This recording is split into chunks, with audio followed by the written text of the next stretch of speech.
មិន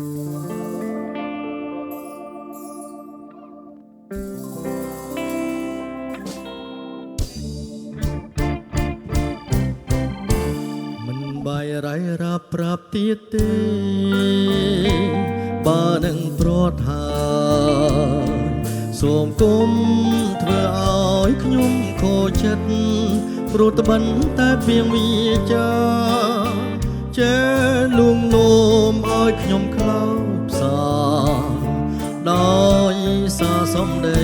មិនបាយរៃរាប់ប្រាប់ទៀតទេបើនឹងប្រត់ហើយសូមគុំធ្វើឲ្យខ្ញុំរីងរៃបើស្រីនាងបានអចិត្តបងភ្លេចទៅ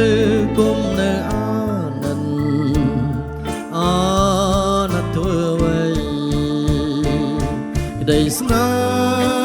ហ៍ខ្ញុំគ្មានខ្លឹមសារដូចសូរិយាព្រះស្មីដូចមេឃនៅខ្ពស់ឆ្ងាយពីផែនដីដូចស្រីផ្លាសំដីអិនមេត្តាមិនបាយរ៉ាយរ៉ាប្រាប់ទៀតទេបើនឹងប្រត់ហើយសូមគុំធ្វើឲ្យខ្ញុំទង្ខាស្នេហាដោយការយល់សុំបំភ្លេចទៅ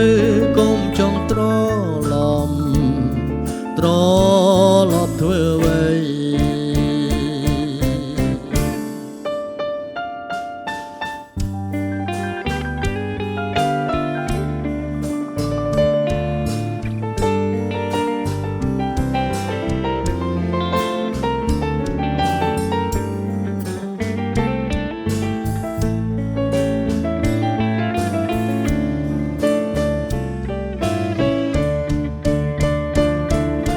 ស្នេហ៍ខ្ញុំគ្មានខ្លឹមសារដូចសូរិយា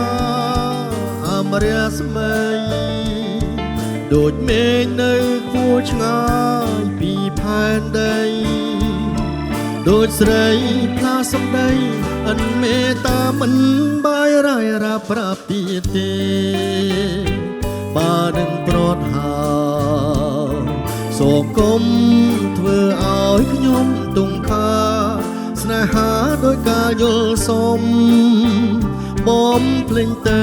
គុំចង់ត្រឡប់